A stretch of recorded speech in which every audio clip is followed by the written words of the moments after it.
Hello friends, A&D success hub में आपका फिर से स्वागत है। हमारी आज की बुक है माइंडसेट पे। इस बुक की ऑथर है कैरल ड्वेक। उनका जन्म 17 अक्टूबर 1946 में हुआ था। वो एक रिसर्चर और साइकोलॉजिस्ट है। उन्होंने कई ऑर्गेनाइजेशन के साथ काम किया है। उनके रिसर्चर्स को न्यूयॉर्क टाइम्स, वॉशिंगटन पोस्ट और द बॉस्टन ग्लोब ने भी अप्रिशिएट किया है। उन्होंने माइंडसेट पर बहुत सारी बुक्स लिखी हैं। इस बुक में आप सीखोगे कि किस तरह हमारे बिलीफ हमारे लाइफ को शेप देते हैं। आप देखोगे कि महान लोग, चाहे वो स्पोर्ट्स में हो, बिजनेस में या किसी और फील्ड में, वो रातों रात सक्सेसफुल नहीं हो गए। हो सकता है कि इनमें से कुछ लोग टैलेंटेड हो, पर सारे के सारे टैलेंटेड नहीं थे। उनका भी किसी वक्त फिक्स्ड माइंडसेट था। ग्रोथ माइंडसेट डेवलप करके उन्होंने ग्रेटनेस को अचीव किया। आप समझोगे कि क्या चीज एक दूसरे से अलग बनाती है। आप देखोगे कि कैसे माइंडसेट हमारे पूरी लाइफ के डायरेक्शन तय करते हैं, फिर चाहे ये नेगेटिव हो या पॉजिटिव। आप ये भी जानोगे कि कैसे एक पॉजिटिव माइंडसेट डेवलप किया जा सकता है। ये बुक बहुत सारे रिसर्च पर बेस्ड है। ऑथर ये भी बताते हैं कि किस तरह अपने माइंडसेट को पहचान कर उसको चेंज कर सकते हैं। अगर आपने अब तक हमारे चैनल को सब्सक्राइब नहीं किया है, इससे पहले कि आप हमारे चैनल में खो जाएं, इमीडिएटली चैनल को सब्सक्राइब और वीडियो को लाइक भी कर लें। So let's begin. Chapter 1, mindset. जब ऑथर एक यंग रिसर्चर थे, तब वो लोगों के फेलियर पर रिसर्च करते थे कि कैसे लोग फेलियर को हैंडल करते हैं, उनसे डील करते हैं। उन्होंने एक स्कूल के स्टूडेंट्स को कुछ पजल्स दिए सॉल्व करने को। स्टार्टिंग वाली पजल काफी इजी थी, बट नेक्स्ट वाली थोड़ी हार्ड थी। अब जब स्टूडेंट्स थोड़े परेशान हुए, ऑथर ने उनको नोटिस करना शुरू किया। ऑथर स्टूडेंट्स के बीच में डिफरेंस को एक्सपेक्ट कर रहे थे, बट उन्होंने जो देखा उससे वो शॉक रह गए। हार्ड पजल्स का सामना करने के बाद एक स्टूडेंट खड़ा हुआ और बोला, मुझे ये चैलेंज में मजा आ रहा है। अगला स्टूडेंट भी खड़ा हुआ और उसने भी ऐसा ही कहा। ऑथर शॉक रह गए क्योंकि उन्होंने ये एक्सपेक्ट नहीं किया था। हर एक का कोई रोल मॉडल होता है और अब ये बच्चे ऑथर के रोल मॉडल बन गए थे। और अब ऑथर ये समझना चाहते थे कि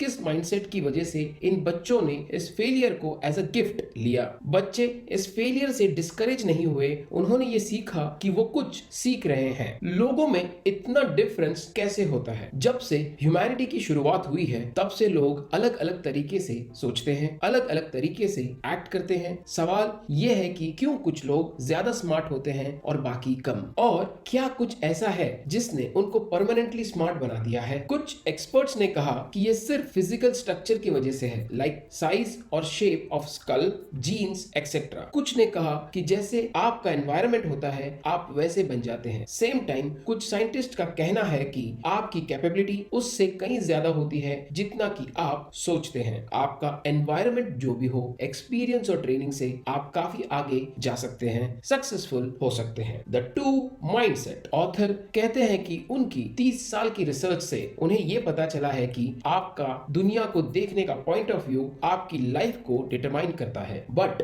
ये कैसे होता है? कैसे एक सिंपल बिलीफ आपकी पूरी लाइफ को इफेक्ट करता है? आइए जानते हैं। आपका एक माइंडसेट हो सकता है जिन्हें हम एक फिक्स माइंडसेट कहेंगे। ये माइंडसेट खुद को प्रूव करने की एक अर्जेंसी क्रिएट करता है। ये समझता है कि आपके पास एक फिक्स्ड अमाउंट होता है इंटेलिजेंस का, पर्सनालिटी का, और आपको सक्सेसफुल होने के लिए इन चीजों का ज्यादा होना जरूरी है। हम में से कई लोगों को बचपन से ही ये सिखाया गया है कि कैसे हमारे फ्रेंड्स हमसे ज्यादा टैलेंटेड है, कैसे किसी का IQ लेवल हमसे ज्यादा है। सब यही कहते हुए पाए जाते थे कि स्मार्ट बनो, डम मत बनो। किसी ने एंजॉय और लर्निंग पे फोकस नहीं किया। हम हमेशा से ही ये चाहते रहे कि हम खुद को करियर में और रिलेशनशिप में प्रूव कर सके। हर सिचुएशन में हमको हमारे इंटेलिजेंस, पर्सनालिटी और कैरेक्टर के हाई होने को कंफर्म करना पड़ता है। हमारे लिए सिर्फ दो ही सिचुएशन रहती है, या तो सक्सेस या फेलियर। या तो हम स्मार्ट दिखेंगे या फिर डम, या तो हम एक्सेप्ट होंगे या तो रिजेक्टेड, या तो हम जीतेंगे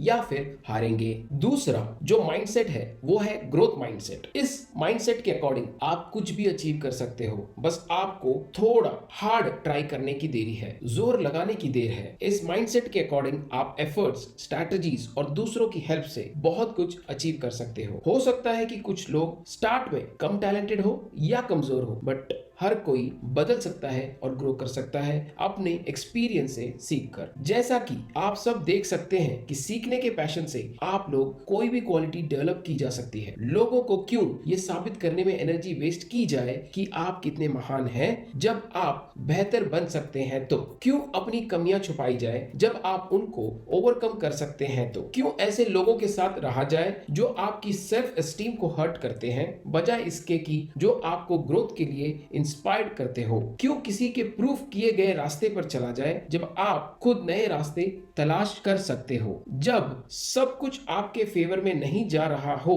तब भी अपने रास्ते पर चलने का जुनून एक ग्रोथ माइंडसेट का हॉलमार्क है। यही माइंडसेट है जो लोगों को मोस्ट चैलेंजिंग सिचुएशन में भी अपने गोल अचीव करने में इंस्पायर करते हैं। Chapter 2, inside the mindsets. जब ऑथर छोटी थी तब वो अपने फ्यूचर पार्टनर के बारे में सोचा करती थी। Tall, handsome, very successful. वो अपने करियर के बारे में भी सोचती थी कि एक ग्लैमरस करियर बट ज्यादा हार्ड नहीं और ना ही रिस्की हो। जब ऑथर बड़ी हुई तो देखा उनका बॉयफ्रेंड बहुत अच्छा इंसान है जैसा कि उन्होंने सोचा था, बट अभी भी उसमें कुछ कमियां थी। उसकी जॉब में भी कांस्टेंट चैलेंजेस आते रहते थे, फिर भी ऑथर सेटिस्फाई थी क्योंकि ऑथर ने अपना माइंडसेट चेंज कर लिया और ये सब उन्हें उनका काम करते वक्त सीखने को मिला। उन्होंने देखा कुछ स्टूडेंट्स अपनी एबिलिटी प्रूव करना चाहते थे जबकि कुछ स्टूडेंट्स अपनी एबिलिटी इंप्रूव करना चाहते थे। एक फिक्स एबिलिटी को इंप्रूव करने की जरूरत होती है जबकि चेंजेबल एबिलिटी सीख कर डेवलप की जा सकती है। यहाँ से ऑथर को रियलाइज हुआ कि उनके पास कौन सा माइंडसेट था। उन्होंने ये रियलाइज किया कि जब आप अपना माइंडसेट चेंज करते हो तब आप एक नई दुनिया खोज लेते हो। इस वर्ल्ड में फेलियर का मतलब होता है कोई सेटबैक, कोई बुरी ग्रेड, कोई रिजेक्शन, और इन सब चीजों का मतलब होता है कि आप लायक नहीं हो। क्या सक्सेस सीखने का नाम है या ये प्रूफ करने का कि हम स्मार्ट हैं? जब हम छोटे बच्चे थे तब हमने हमारे लाइफ के सबसे मुश्किल काम सीखे थे, जैसे अपने पैरों पर चलना और बोलना। बच्चे गलतियों की परवाह नहीं करते, वो चलते हैं, गिरते हैं, फिर खड़े होते हैं, फिर कोशिश करते हैं। क्या चीज इस लर्निंग को रोक देती है? जैसे ही बच्चे बड़े होकर चीजों को समझने लगते हैं वो नई चीजों को ट्राई करने में डरने लगते हैं और यही डर हमारा माइंडसेट बनता है। आपकी प्रायोरिटीज क्या है? अगर आपको चूज करना पड़े आप क्या चूज करोगे, सक्सेस या चैलेंजेस, या फिर किस टाइप के रिलेशंस आप चाहते हैं? ऑथर ने कुछ लोगों पर एक्सपेरिमेंट किया। फिक्स माइंडसेट वाले लोगों ने कहा रिलेशनशिप जो उन्हें कंफर्ट फील कराए, उनको परफेक्ट फील कराए, ऐसा पार्टनर जो उन्हें पूजे। जबकि ग्रोथ माइंडसेट वाले लोगों ने कहा रिलेशनशिप जो उनको बेहतर बनाने में हेल्प करे, उनकी हेल्प करे एक बेहतर इंसान बनने के लिए, नई चीजें सीखने के लिए, उनको एनकरेज करे। माइंडसेट हमारे एफर्ट का मीनिंग चेंज कर देता है। जब हम बच्चे थे तब हमने एक स्टोरी सुनी थी, एक खरगोश और एक कछुए की कहानी, जिसमें खरगोश हार जाता है और कछुआ काफी स्लो होने के बाद भी जीत जाता है क्योंकि वो कंसिस्टेंटली और स्टेडली चलता रहता है। अब आप ये सोचिए कि क्या हम में से कोई भी कछुआ बनना चाहता है? नहीं, हम सब खरगोश बनना चाहते हैं जो कि थोड़ा क्लेवर हो, थोड़ी छोटी नींद ले, थोड़ा स्ट्रैटेजिकली काम करे, क्योंकि सबको पता है कि जीतने के लिए आपको आगे आकर रिस्पॉन्सिबिलिटी तो लेनी ही पड़ेगी, इंप्रूवमेंट तो करना ही होगा। इस टाइप की स्टोरीज के साथ प्रॉब्लम यह है कि ये स्टोरीज ईदर और सिचुएशन को रिसेंबल करती है, या तो आप टैलेंटेड हैं या तो आपको ज्यादा एफर्ट लगाना होगा। ये हमें फिक्स माइंडसेट की ओर ले जाता है, जैसे एफर्ट्स सिर्फ उन लोगों के लिए है जो कमजोर है या कम टैलेंटेड है। लोग आपसे हमेशा कहते रहते हैं अगर आपको किसी चीज के लिए मेहनत करनी पड़ रही है इसका मतलब है कि आप में वो एबिलिटी नहीं है, या फिर उन लोगों के पास सब कुछ आसानी से आ जाता है जो जीनियस होते हैं। दूसरी तरफ ग्रोथ माइंडसेट वाले लोग मानते हैं कि जीनियस लोगों को भी कुछ अचीव करने के लिए मेहनत की जरूरत पड़ती है, और बात जब एफर्ट्स की आती है, एफर्ट्स टेरिफाइंग होते हैं दो वजह से। एक तो फिक्स माइंडसेट के लिए जीनियस लोगों को एफर्ट्स लगाने की जरूरत नहीं होती, अगर जरूरत होती है तो उसे ये प्रूफ हो जाएगा कि वो जीनियस नहीं है। दूसरा ये कि ये आपसे सभी एक्सक्यूजेस छीन लेता है। अगर आपने हार्ड ट्राई नहीं किया तो आपके पास लोगों को कहने के लिए ये होता है कि आपने एफर्ट नहीं लगाया, अदरवाइज ये काम तो मैं कर ही लेता। बट क्योंकि आपने ये एफर्ट लगा दिया है तो आपके पास देने को कोई एक्सक्यूज भी नहीं बचा। फिक्स माइंडसेट के लोगों ने कई बुक पढ़ी होगी जो कहती है सक्सेसफुल होने का मतलब है खुद का बेस्ट वर्जन बनना, या एफर्ट ही सक्सेस का रास्ता है। बट वो लोग इन बातों को अपनी लाइफ में नहीं लगा पाते क्योंकि उनके बिलीफ फिक्स्ड हैं, जो उनसे कहते रहते हैं सक्सेस का मतलब है टैलेंटेड होना। Questions and answers. अगर आप अपने काम से एक बार अपनी एबिलिटी प्रूव कर चुके हो तो क्या इसको आपको लगातार साबित करने की जरूरत है? फॉर एग्जाम्पल, एक प्रिंस ने एक ड्रैगन को मारकर अपनी ब्रेवरी प्रूफ करके अपनी ड्रीम गर्ल से शादी कर ली, तो क्या उसको अब भी प्रैक्टिस करते रहने की जरूरत है, क्योंकि उसको वो मिल चुका है जो उसको चाहिए था? तो आंसर है यस, क्योंकि हर दिन नए और बड़े ड्रैगन आते रहेंगे और जैसे जैसे सिचुएशन हार्ड होती है, और ऐसा जरूरी नहीं है कल की एबिलिटी आज काम आ जाएगी, तो इंप्रूवमेंट तो करना ही होगा। क्वेश्चन, क्या माइंडसेट्स परमानेंट होते हैं या फिर आप उन्हें चेंज भी कर सकते हैं? दोनों माइंडसेट की थियरी पढ़कर आप ये तो समझ गए होंगे कि इनको चेंज किया जा सकता है, आप अपनी सोच को बदल सकते हो। ये भी जानना जरूरी है कि लोग हमेशा एक ही माइंडसेट में नहीं रहते। ऑथर ने अपने एक्सपेरिमेंट में ये देखा है कि कुछ भी सीखा जा सकता है। अगर थोड़ा हार्ड ट्राई किया जाए तो ये आपको ग्रोथ माइंडसेट में ले जा सकता है। क्वेश्चन, क्या मैं फिक्स माइंडसेट और ग्रोथ माइंडसेट दोनों माइंडसेट वाला इंसान हो सकता हूँ? क्योंकि मुझे लगता है कि ऐसा ही है। लोगों के अलग अलग एरियाज में अलग अलग माइंडसेट्स हो सकते हैं। जैसे किसी की आर्टिस्टिक स्किल्स फिक्स्ड हो सकती है, पर उसका इंटेलिजेंस डेवलप किया जा सकता है। रिसर्च में ये पता चला है कि जिस पर्टिकुलर एरिया में आपका माइंडसेट जैसे होगा, वो आपको उसी डायरेक्शन में ले जाएगा। क्वेश्चन, क्या हम कह सकते हैं कि लोग फेल हो सकते हैं अपने एफर्ट्स को लेकर बिलीफ के कारण? नहीं, ये सच है कि एफर्ट्स जरूरी है, कोई भी इसके बिना सफल नहीं हो सकता, बट यही सिर्फ अकेली क्वालिटी नहीं है। लोगों के पास अलग रिसोर्स और अपॉर्चुनिटी हो सकती है। फॉर एग्जाम्पल, अगर किसी आदमी के पास बहुत पैसा है और उसके पास पेरेंट्स का सेफ्टी नेट है तो वो थोड़े ज्यादा रिस्क ले सकता है, लेकिन एक पॉइंट पे तो उसको भी एफर्ट्स लगाने ही होंगे। Chapter 3, the truth about ability and accomplishments. Thomas Edison को इमेजिन कीजिए, उनके लैब में एक्सपेरिमेंट करते हुए। क्या आप उनको अकेला देखते हैं? लोगों से जब ये पूछा गया तब उनको ये पता चला कि थॉमस एडिसन कोई ऐसा आदमी रहा होगा जो वर्कशॉप में अकेला इक्विपमेंट से घिरा हुआ, एक साइड में फोटोग्राफ, व्हाइट कोट पहने हुए कोई आदमी होगा। जबकि सच ये है कि एडिसन कोई अकेला आदमी नहीं था। उनकी इन्वेंशन में उनके पास कई असिस्टेंट थे, वेल ट्रेन्ड साइंटिस्ट और भी बहुत लोग थे। बाकी लोगों से एडिसन को अलग करने वाली एक चीज थी उनकी क्यूरियोसिटी और उनका माइंडसेट। बहुत सारी मिथ है कि ब्रिलियंट लोग अकेले रहते हैं, जबकि चार्ल्स डार्विन के पास उनकी पूरी एक टीम थी। मोजार्ट ने लगभग 10 साल तक मेहनत की, तब जाके वो ऐसा कुछ बना सके जिस पे वो प्राउड फील कर सके। इनकी इसी मेहनत का नतीजा है कि वो आज ऑल टाइम ग्रेट्स में आते हैं। अगर वो अपनी एबिलिटी के भरोसे रह जाते तो आज वो वहां नहीं होते जहां वो आज हैं। Mindset and school achievements. Author ने कुछ स्टूडेंट्स को फॉलो किया जब वो किसी जूनियर हाई स्कूल में जा रहे थे, ये देखने के लिए कि क्या वो मानते हैं कि उनका इंटेलिजेंस फिक्स है या कुछ ऐसा है जिसे यूजुअली डेवलप किया जा सकता है। जूनियर हाई स्कूल का पीरियड यूजुअली हार्ड होता है, काम कुछ ज्यादा हार्ड हो जाता है, वहां ग्रेडिंग्स पॉलिसीज टफ हो जाती है, टीचर स्ट्रिक्ट हो जाते हैं, मार्क्स सफर करते हैं, बट सबके नहीं। स्टूडेंट्स जो फिक्स माइंडसेट रखते थे उन्होंने अपने मार्क्स में गिरावट देखी, धीरे ही सही पर उनकी कंडीशन बुरी होती चली गई। उन्होंने अपनी एबिलिटी को ब्लेम किया, मैं स्टूपिड हूं, मैं मैथ्स में काफी बुरा हूं। बहुत से स्टूडेंट्स ने टीचर और एनवायरनमेंट को ब्लेम किया। फेल होने के डर से ग्रोथ माइंडसेट वाले स्टूडेंट्स ने अपने रिसोर्सेस को यूज करके लर्निंग करना कंटिन्यू रखा। वो लोग भी घबराए पर वो डिटरमाइन थे, वो सब करने की जो करने की जरूरत थी। स्टूडेंट जो फिक्स माइंडसेट रखते थे उन्होंने इस हार्ड टाइम को एज अ थ्रेट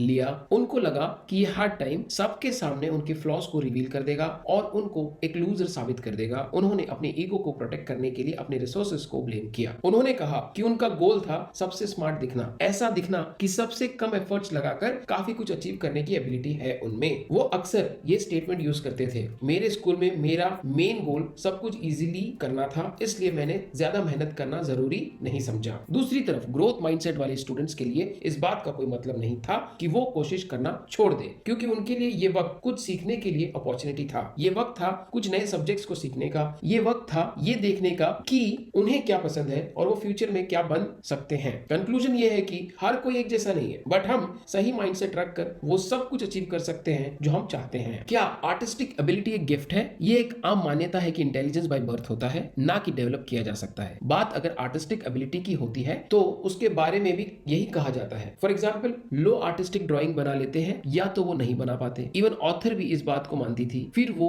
एक बूढ़े आदमी से मिली जिसका नाम एडवर्ड था। वो एक ड्राइंग क्लासेस चलाता था। वो अपने क्लाइंट से उल्लू की आंख बनवाता था। उन्होंने ऑथर को भी यही करने बोला। ऑथर ने कुछ ड्राइंग बनाई, फिर एडवर्ड्स ने कुछ लोगों की की पहले की और बाद की ड्राइंग दिखाई। ऑथर सरप्राइज हो गई ये देखकर कि बाद वाली ड्राइंग काफी अच्छी बनी थी। उन्होंने इसके पीछे का राज एडवर्ड से पूछा। एडवर्ड ने कहा, देखने का तरीका। ड्राइंग स्किल्स में कुछ ज्यादा चेंज नहीं आया था, चेंज आया था उनके देखने की वजह से। ड्राइंग के edges, spaces, lights, shadows. Drawing सीखने के लिए हर एक कंपोनेंट्स को डीपली सीखना होता है और फिर उन्हें एक प्रोसेस में डालना होता है जिससे इसे सीखा जा सके। कंक्लूजन ये है कि कुछ लोग किसी चीज को बिना किसी ट्रेनिंग या बहुत कम ट्रेनिंग के साथ कर सकते हैं, बट कोई और भी इस काम को और भी अच्छे तरीके से कर सकता है अगर वो ट्रेनिंग करता रहे तो। प्रेज एंड पॉजिटिव लेबल्स का खतरा। प्रेज कैसे आपके परफॉर्मेंस को एनहांस या हैम्पर कर सकती है। इसके लिए ऑथर ने कुछ स्टूडेंट्स पर एक एक्सपेरिमेंट किया। उन्होंने हर स्टूडेंट को 10 सवाल के सेट्स दिए सॉल्व करने को। उन्होंने जब अच्छा परफॉर्म किया तो ऑथर ने उनको प्रेज किया। ऑथर ने कहा कि आप सब ने अच्छा परफॉर्म किया, आप सभी टैलेंटेड है। फिर उन्होंने दूसरे ग्रुप से कहा, आपने भी बहुत अच्छा किया, आपने बहुत मेहनत की। दोनों ग्रुप टेस्ट से पहले सेम थे बट बाद में वो अलग हो गए। जिनको तारीफ मिली टैलेंट के लिए उनमें एक फिक्स्ड माइंडसेट डेवलप हुआ और उनमें ये साइन भी दिखाई दिए। जब ऑथर ने उनको नया टास्क दिया तो उन्होंने अपने फ्लॉस रिवील होने के डर से मना कर दिया। जब ऑथर ने यही टारगेट ग्रोथ माइंडसेट वाले ग्रुप को दिया, उन्होंने चैलेंज एक्सेप्ट किया। कुछ दिनों बाद ऑथर ने इन सभी को कुछ क्वेश्चन दिए सॉल्व करने को। टैलेंटेड स्टूडेंट्स अच्छा परफॉर्म नहीं कर पाए और जब वो ये समझ पाए कि वो अब स्मार्ट नहीं रहे और ग्रोथ माइंडसेट वाले स्टूडेंट्स के लिए डिफिकल्ट का मतलब होता है ज्यादा एफर्ट लगाओ। उन्होंने इसको एज अ फेलियर नहीं देखा। किसी को प्रेस करने से पहले आप ये जरूर सोचें कि कंस्ट्रक्टिव वेज में ही प्रेस किया जाए, ना कि डिस्ट्रक्टिव वे में। नेगेटिव लेवल्स और ये कैसे काम करते हैं। बचपन में ऑथर मैथमेटिक्स में अच्छी थी। हाई स्कूल में उन्होंने 99% स्कोर किया। तब उनके टीचर मिस्टर हेलमैन ने कहा कि लड़कियां मैथ्स में लड़कों के कंपैरिजन में अच्छी नहीं होती और तब से ऑथर के ग्रेड कम होना शुरू हो गए। ना सिर्फ ऑथर बल्कि कुछ और गर्ल्स स्टूडेंट्स के मार्क्स भी कम हुए। तो आपने देखा कैसे एक सिंपल लेबलिंग कि लड़कियां मैथ्स में अच्छी नहीं होती, कैसे इस वजह से लड़कियों की ग्रेड्स कम हुई। और इस बात को साइकोलॉजिस्ट ने भी प्रूव किया है कि नेगेटिव लेवल से अचीवमेंट हार्म होती है। जब स्टीरियोटाइप बीच में आता है तो लोगों को अपने रास्ते से भटका देता है। ये सबके साथ नहीं होता, ये उनके साथ होता है जिनका फिक्स माइंडसेट होता है। और जब कोई ऐसा बोलता है हमारे बारे में तो अपनी एबिलिटी पे हम खुद सवाल उठाने लगते हैं। जब हमें पॉजिटिव लेबल किया जाता है तो हम इसे खोने से डरते हैं और जब नेगेटिव लेबलिंग किया जाता है तो आप डर जाते हैं कि कहीं यही तो सच नहीं है। दूसरी तरफ ग्रोथ माइंडसेट वाले मानते हैं कि कोई भी कमी परमानेंट नहीं होती, आप इन्हें ओवरकम कर सकते हैं। और कंक्लूजन ये है कि नेगेटिव लेवल से डरे नहीं, ग्रोथ माइंडसेट अपनाएं और कंस्ट्रक्टिव वे में इसे ले। Chapter 4 sports, the mindset of a champion. Sports में हर कोई ये मानता है कि टैलेंट गिफ्टेड होता है, इवन एक्सपर्ट्स एंड कोचेस भी। वो ये मानते हैं कि एथलीट जैसी फिजिक होना, एथलीट के जैसे मूव करना, ये सब नेचुरल होता है। यहाँ एक स्टोरी है बेसबॉल प्लेयर बिली बेन की। वो एक एक्सेप्शनल प्लेयर था। सब लोग उसे एक नेचुरल टैलेंटेड और फ्यूचर स्टार की तरह देखते थे, पर जैसे ही वो मेजर टूर्नामेंट में गया उसकी परफॉर्मेंस गिरने लगी। क्या बिली अपने प्रॉब्लम्स को एक कंस्ट्रक्टिव वे में देखा और उसका सोल्यूशन निकाला? नहीं, ऑफ कोर्स नहीं, क्योंकि ये एक फिक्स्ड माइंडसेट की स्टोरी है। बिली ये सोचता था कि नेचुरल टैलेंट को कोई भी एफर्ट्स की जरूरत नहीं है, एफर्ट्स दूसरों के लिए है। वो अपने ही टैलेंट के जाल में फंस गया था। वो कभी भी इस माइंड से नहीं निकल पाया और अपना करियर बर्बाद कर लिया। वहीं पर एक दूसरा प्लेयर था जो बिली के पैरेलल टीम में प्ले कर रहा था। उनका नाम था लेनी। वो एक ऐसा प्लेयर था जिसको कभी किसी ने नेचुरली गिफ्टेड नहीं माना। बिली ने उसको बाद में डिस्क्राइब किया, वो फेलियर का मतलब नहीं जानता था। मैं उसका बिल्कुल अपोजिट था। बिली ने कहा, मैंने ये समझना शुरू किया कि एक बेसबॉल प्लेयर को कैसे होना चाहिए और ऐसा लेनी था, मैं नहीं। एज अ कोच बिली ने ये रियलाइज किया कि उसका माइंडसेट उसको बहुत पीछे ले जा रहा था। उसने ये लर्निंग्स अपने टीम पर लगाई। वो 2002 में ओकलैंड एथलीट्स का जनरल मैनेजर था। उसकी टीम ने एक साल में 103 मैचेस में जीत दर्ज की। उन्होंने टैलेंट नहीं खरीदे थे, उन्होंने माइंडसेट पर काम किया। नेचुरल होने का आइडिया। किसी के शरीर की बनावट दिमाग के बनावट जैसी नहीं होती, क्योंकि ये विजिबली देखी जा सकती है। साइज, शेप, बिल्ड सब विजिबल होते हैं, बट क्या ये सच में इतने मैटर करते हैं? Let's see. Maksi bogus height 5.3, NBA में बास्केटबॉल खेला। डोग फ्लूटी कम हाइट का क्वार्टरबैक न्यू इंग्लैंड पैट्रियट्स के लिए खेला। पीट ग्रे जिसका एक हाथ नहीं था, वो मेजरली बेसबॉल खेला। ग्लेंस कनिंघम एक पांव जला हुआ और डैमेज होने के बाद भी एक महान रनर बना। और ऐसे कई एग्जाम्पल है जो ये प्रूव करते हैं कि फिजिकल अपीयरेंस का परफॉर्मेंस से कोई लेना देना नहीं है। अगर आप कमिटेड हैं और एक ग्रोथ माइंडसेट रखते हैं तब आप किसी भी हर्डल को ओवरकम कर सकते हैं। माइकल जॉर्डन वो एक नेचुरल एथलीट नहीं थे, बट वो हार्डेस्ट वर्किंग एथलीट थे। शायद एक्सपोर्ट्स के हिस्ट्री के सबसे hardest working. What are success and failure? Growth mindset वालों के लिए सबसे इंपॉर्टेंट होता है अपना बेस्ट देना, सिखाना और इंप्रूव करना, और यही हम चैंपियंस में देखते हैं। जैकी जर्नर कहते हैं एथलीट्स का असली मजा हमेशा जीतने में नहीं होता, उनके लिए प्रोसेस का हर पल मजेदार होता है। वो हार को हार की तरह नहीं लेते, वो इंप्रूवमेंट को अपॉर्चुनिटी की तरह लेते हैं। जब वो हारते हैं वो देखते हैं कहां गलती हुई है और करेक्शन करते हैं और पहले से ज्यादा काम करते हैं। ग्रोथ माइंडसेट वाले लोग सेटबैक को मोटिवेशन की तरह लेते हैं, एज अ वेकअप कॉल लेते हैं। कंक्लूजन ये है कि जैसा हम देख सकते हैं कि लगातार होने वाला सुधार मैटर करता है। सक्सेस तो मिल ही जाती है, हमको अपने फेलियर से सीखने की जरूरत है और इन लेसन्स को अपनी लाइफ में अप्लाई करने की जरूरत है। टेकिंग चार्ज ऑफ सक्सेस का चार्ज लीजिए। ग्रोथ माइंडसेट वाले लोग अपने सक्सेस के लिए रिस्पॉन्सिबिलिटी लेते हैं और इसको मेंटेन करते हैं। माइकल जॉर्डन के स्किल्स उसकी एज के साथ कम नहीं हुए। बेशक उन्होंने अपना स्टैमिना लूज किया, बट उन्होंने और भी ज्यादा मेहनत की और इसको मैनेज किया। मैकेनरॉय इंग्लिश टेनिस प्लेयर किसी वक्त में गेम को डोमिनेट किया करता था। जब वो फेल हुआ उसने नोटिस किया कि वो क्या गलत कर रहा था। उन्होंने दूसरों को ब्लेम करना शुरू कर दिया। ऐसा करके उन्होंने खुद का कुछ भी भला नहीं किया। उसको लगा कि कोई और आकर उसकी प्रॉब्लम सॉल्व करेगा। वो सिस्टम पर नाराज हुआ, बट ये आपकी जिंदगी है, इसकी जिम्मेदारी आपको लेनी पड़ेगी। कभी रिस्पॉन्सिबिलिटी लेने के बारे में सोचा है? नहीं, क्योंकि आप एक फिक्स माइंडसेट में फंसे हो। आप खुद को एक फिनिश प्रोडक्ट की तरह देखते हो। आप चेंज होते हुए नहीं देखना चाहते हो, क्योंकि आप खुद चेंज होने से डरते हो। Chapter 5 business mindset and leadership, Enron and the talented mindset. 2001 में एक कंपनी एनरॉन टैलेंटेड स्टूडेंट्स को हायर करने के लिए जानी जाती थी। फाइनेंशियली सफर करने लगी। हर कोई उम्मीद कर रहा था कि कंपनी की इतनी बुरी हालत नहीं हो सकती, फिर भी हुई। क्या ये करप्शन की वजह से था? क्या ये इनकॉम्पिटेंस की वजह से था? एनरॉन ने एक कल्चर बना दिया था टैलेंटेड स्टूडेंट्स को हायर करने का। इसने उन स्टूडेंट्स का फिक्स्ड माइंडसेट डेवलप होने दिया। वो नई चीजें नहीं सीख पाए। एनरॉन की थिंकिंग ये थी कि आपको सक्सेस के लिए टैलेंट माइंडसेट चाहिए, और सच ये है कि इस तरह की सोच के साथ आप मार्केट में आगे नहीं बढ़ सकते। Fix mindset leadership in action. Warren berries leadership गुरु,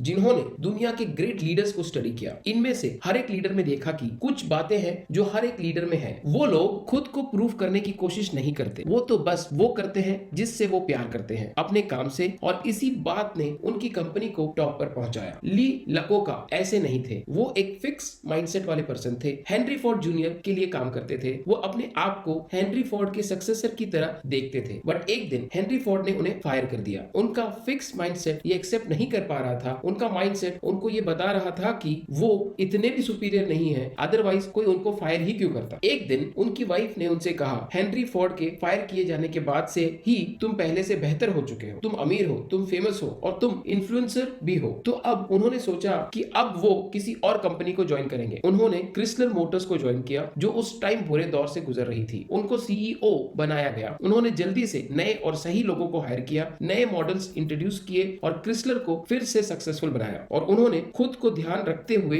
ये बुक लिखी, today I am a hero. कुछ वक्त बाद क्रिसलर फिर से मुसीबत में पड़ गई। लकोका का फिक्स माइंडसेट खुद को प्रूव करने में लग गया। उन्होंने अपना टाइम और पब्लिक का पैसा अपनी बेहतर इमेज बनाने में लगाया। उन्होंने वॉल स्ट्रीट को इंप्रेस करने के लिए और क्रिसलर के प्राइस बढ़ाने के लिए काफी पैसा खर्च किया। जो पैसा नई कार्स के मैन्युफैक्चरिंग पर खर्च होना चाहिए था, वो बस अपने सीईओ के पोस्ट से बचना चाहते थे, ताकि वो दुनिया को ये प्रूफ कर सके कि वो एक लूजर नहीं थे। फाइनली जब कंपनी को बचाने की कुछ उम्मीद बची थी, तब बोर्ड ऑफ क्रिसलर ने लकोका को बाहर कर दिया। उनके बाद जो सीईओ आया, उन्होंने कंपनी को बेहतर चलाया। फिक्स माइंडसेट ये सब कर सकता है, ये कंपनीज को बर्बाद कर सकता है अगर उनका लीडर एक फिक्स माइंडसेट पर्सन है। Growth mindset leaders in action. जब जैक वेल्च ने 1980 में जनरल इलेक्ट्रिक की सीईओ की पोस्ट संभाली, तब कंपनी की वैल्यूएशन $14 बिलियन थी। 20 साल बाद ये वैल्यूएशन बढ़कर $490 बिलियन की हो गई। ये कंपनी वर्ल्ड की सबसे वैल्यूएबल कंपनी बन गई। फॉर्च्यून मैगजीन ने उनके बारे में कहा, most admired studied CEO CEO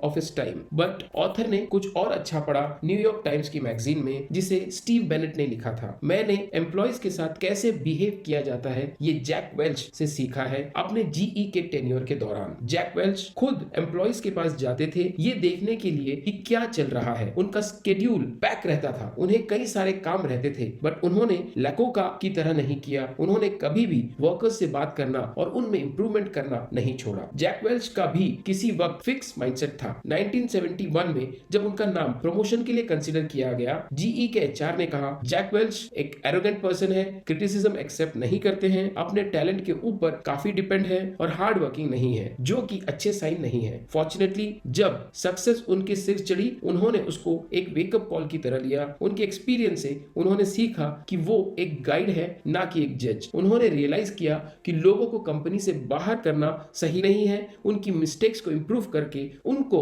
ऊपर ले जाना ज्यादा जरूरी है, और उनकी इन टैक्टिक्स ने GE को आज वहां पहुंचा दिया जहां वो आज है। चैप्टर 6 माइंडसेट इन लव और नॉट। रिलेशनशिप के स्मूथ चलते रहने के बारे में आप क्या सोचते हैं? ये कभी भी स्मूथ नहीं चलती। ये रास्ते डिसअपॉइंटमेंट और हार्ट ब्रेक से भरे पड़े हैं। कुछ लोग इन डिसअपॉइंटमेंट को दिल पर ले लेते हैं और फ्यूचर में भी सेटिस्फाइंग रिलेशनशिप्स नहीं बना पाते। इसके लिए ऑथर ने 100 लोगों पर एक एक्सपेरिमेंट किया और उनसे अपना कोई बुरा एक्सपीरियंस शेयर करने को कहा। लोगों ने अपनी स्टोरी सुनाई। वहां पर दोनों माइंडसेट के लोग थे। जब फिक्स माइंडसेट के लोगों से पूछा गया, उनको जज फील हुआ और रिजेक्टेड भी। उनका सबसे बड़ा गोल होता है अपने एक्स लवर से बदला लेना।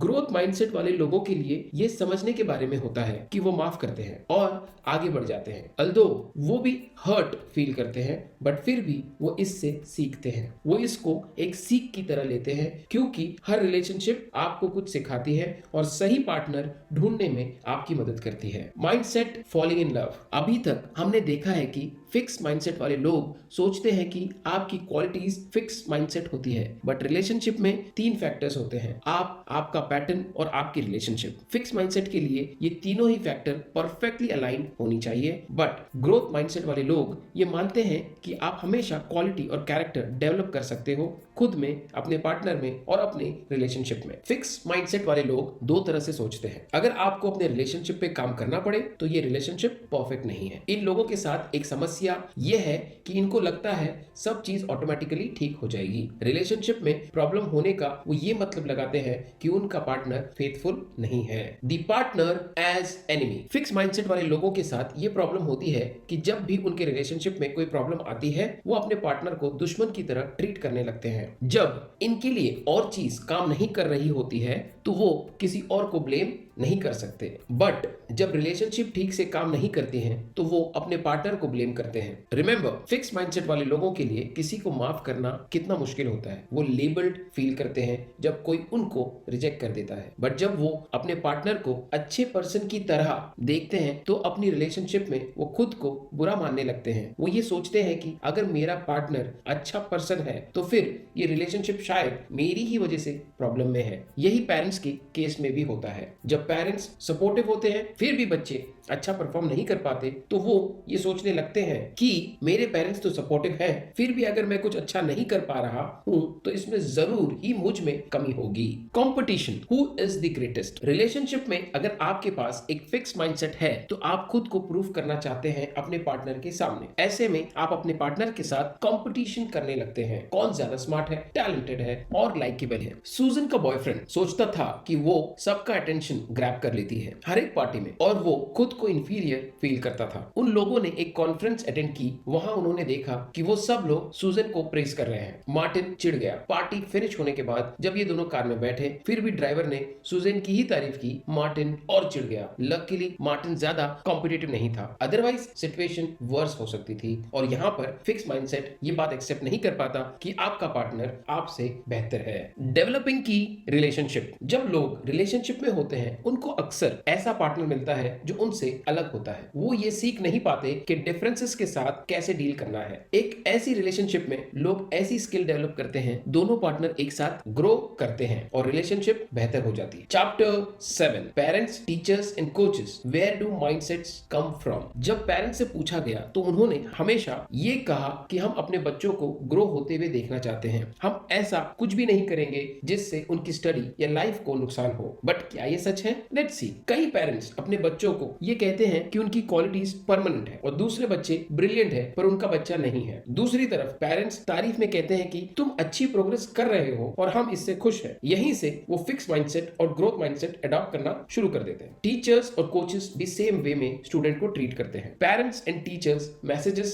About success and failure. तुमने ये सब जल्दी सीख लिया, तुम बहुत स्मार्ट हो, तुम बहुत टैलेंटेड हो, तुमने अच्छा कर दिखाया। इतने कम पढ़ने के बाद भी क्या ये मैसेजेस सपोर्टिव नहीं है? बिल्कुल है। बट जरा इसकी दूसरी साइड भी देखिए। अगर मैं कोई और चीज जल्दी से सीख नहीं पाता, इसका मतलब है मैं स्मार्ट नहीं हूं। अगले किसी टेस्ट में अगर मैं हार्ड वर्क से अच्छे मार्क्स नहीं लाता हूं तो मैं टैलेंटेड नहीं हूं। ऐसे सपोर्टिव मैसेजेस भी बच्चों को फिक्स माइंडसेट की तरफ ढकेल देते हैं और वो टैलेंट के साथ और भी ज्यादा ऑब्सेस हो जाते हैं। Reassure the children. कैसे बच्चों को किसी टेस्ट या परफॉर्मेंस के पहले सिक्योर फील कराया जाए। बच्चों को उनके टैलेंट के बारे में रीअश्योर करना बैकफायर कर सकता है। वो इस बात से डरेंगे कि कहीं वो अच्छा नहीं कर पाए तो लोग उनको लेस टैलेंटेड समझेंगे। अक्सर पेरेंट्स कहते हैं कि देखो तुम स्मार्ट हो इसलिए फिक्र करना बंद करो, तुम्हें पता है तुम अच्छा परफॉर्म करोगे। वो सपोर्टिव है पर साथ ही साथ डिस्ट्रक्टिव भी। क्या ये एक तरीका हो सकता है? हर कोई हमको जज करेगा बट नहीं करेंगे। हमें खुशी है कि तुमने सीखा और तुम अभी भी सीख रहे हो। Constructive criticism, more about failure messages. हमने ये हमेशा सुना होगा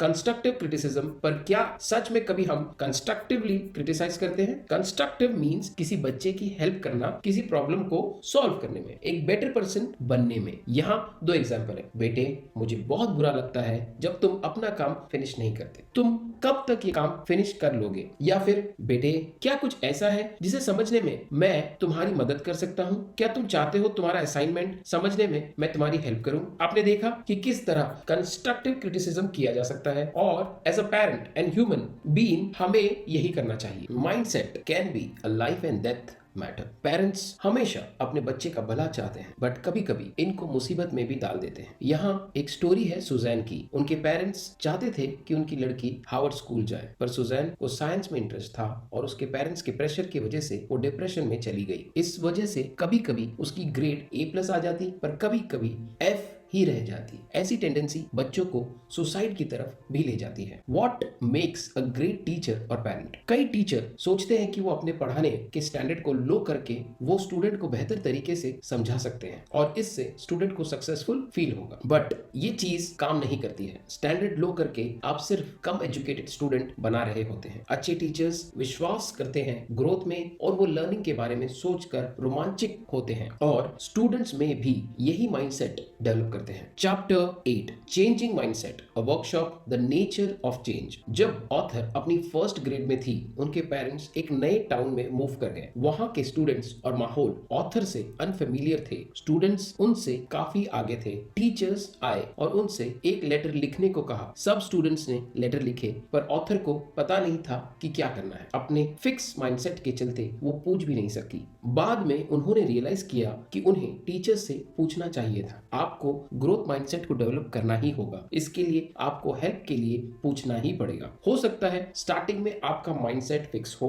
बट जैसे जैसे आप ग्रोथ माइंडसेट डेवलप करते हैं ये आपके फिक्स माइंडसेट को ओवरलैप कर लेता है। Mindset go further. एक फिक्स माइंडसेट अपने ही स्टैंडर्ड बना लेता है जो पूरी तरह जजिंग के ऊपर बेस होता है। लाइक इसका मतलब मैं एक लूजर हूँ, इसका मतलब मैं तुमसे एक बेहतर पर्सन हूँ, एक्सेट्रा एक्सेट्रा। ऑथर ने ऑब्जर्व किया कि फिक्स माइंडसेट वाले लोग किसी सिचुएशन को ज्यादा इवैल्यूएट करते हैं। कुछ अच्छा होना उनके लिए एक पॉजिटिव लेवल होता है और कुछ बुरा होना एक नेगेटिव लेवल। ग्रोथ माइंडसेट वाले लोग लगातार देखते हैं कि क्या हो रहा है बट वो जज नहीं करते हैं खुद को या किसी और को। वो भी सेंसिटिव होते हैं पॉजिटिव या नेगेटिव इंफॉर्मेशन को लेके बट वो इन एक्सपीरियंसेस को कंस्ट्रक्टिवली लेते हैं। एक बिल्डिंग ब्लॉक के जैसे मैं क्या सीख सकता हूँ इस सिचुएशन से, मैं कैसे इंप्रूव कर सकता हूँ। A mind workshop. अभी ऐसा वक्त चल रहा है जब स्टूडेंट सबसे ज्यादा प्रॉब्लम फेस कर रहे हैं। कई लोग अपने ब्रेन को एक मिस्ट्री की तरह देखते हैं, उनको ये पता नहीं होता कि ये कैसे काम करता है। कई लोग ये सोचते हैं कि लोग या तो स्मार्ट पैदा होते हैं या एवरेज या फिर डम पैदा होते हैं और पूरी लाइफ ऐसे ही रहते हैं। बट नई रिसर्च से ये शो हुआ है कि ब्रेन एक मसल की तरह होता है, जितना आप इसको यूज करते हैं उतना ये मजबूत होता चला जाता है और ये साइंटिफिकली भी प्रूफ हो चुका है। जितना आप सीखते हैं उतना आप आगे बढ़ते हैं, जितना आप इसे चैलेंज करते हैं सीखने के लिए उतना ही ब्रेन सेल्स ज्यादा ग्रो होते हैं। जो टास्क आपको किसी टाइम पे टफ लग रहे होते हैं वो टास्क अब इजी लगने लगते हैं। People who don't want to change, entitlement, fix mindset वाले लोग सोचते हैं कि वो सही है, दुनिया को बदलना चाहिए ना कि उन्हें। वो एक बेटर जॉब, एक बेटर हाउस, एक बेटर पार्टनर होना अपना हक समझते हैं। वो ये मानते हैं कि दुनिया को उनकी वर्थ समझकर उन्हें अकॉर्डिंगली सब कुछ दे देना चाहिए। The dilemma. आप सोचते हैं मैं यहाँ ये लो लेवल की जॉब कर रहा हूँ, मैं ये काम करना डिजर्व नहीं करता, मैं हायर पोस्ट पे होना डिजर्व करता हूँ। आपके बॉस सोचते हैं कि आपका एटीट्यूड सही नहीं है। जब उन्हें किसी हेल्प या रिस्पॉन्सिबिलिटी की जरूरत होती है तब वो आपकी तरफ नहीं देखते हैं। जब प्रमोशन देने का वक्त आता है तो वो आपको नहीं देते हैं। The reaction of two mindset. वो मुझसे डरता है, आप कड़वाहट में कहते हैं, क्योंकि आपका फिक्स माइंडसेट ये सब कहता है आपके दिमाग में। लोगों को आपके टैलेंट को पहचानना चाहिए और आपको रिवॉर्ड देना चाहिए, बट जब वो ये नहीं करते हैं तो आप इसको अनफेयर बताते हो। बट जब आप ग्रोथ माइंडसेट अपनाते हैं, आप नए तरीके से सोचने लगते हैं, आप सोचने लगते हैं कि कुछ स्टेप्स को अपना कर सिचुएशन को अपने फेवर में किया जा सकता है। आप हार्ड वर्क करना कंसिडर करते हैं और लोगों के साथ ज्यादा हेल्पफुल होते हैं, तो आप अपने बिजनेस के बारे में बहुत कुछ सीखते हैं और कुछ अच्छा प्रमोशन भी पा सकते हैं। आप इस बात में यकीन करने लगते हैं कि कुछ लोग आगे होते हैं क्योंकि वो अपने काम के लिए कमिटेड होते हैं और एफर्ट्स लगाते हैं। थोड़ा थोड़ा एफर्ट लगाकर वो सिचुएशन को अपने फेवर में ही कर लेते हैं। थैंक यू दोस्तों, आई होप आपको ये वीडियो भी पसंद आई होगी। आई होप आप इस किताब के सभी लेसन्स को अपनाकर अपनी लाइफ को और भी बेहतरीन तरीके से जी पाएंगे। आप इस बुक को ऑर्डर करके और भी डिटेल में पढ़ सकते हैं, लिंक डिस्क्रिप्शन में दिया गया है। अगर आपने अब तक हमारे चैनल को सब्सक्राइब नहीं किया है तो इमीडिएटली चैनल को सब्सक्राइब और वीडियो को लाइक और कमेंट भी कर दें। इससे हमारा मोटिवेशन कंसिस्टेंटली बढ़ता है। आप हमें हमारे इंस्टाग्राम और फेसबुक पर भी फॉलो कर सकते हैं।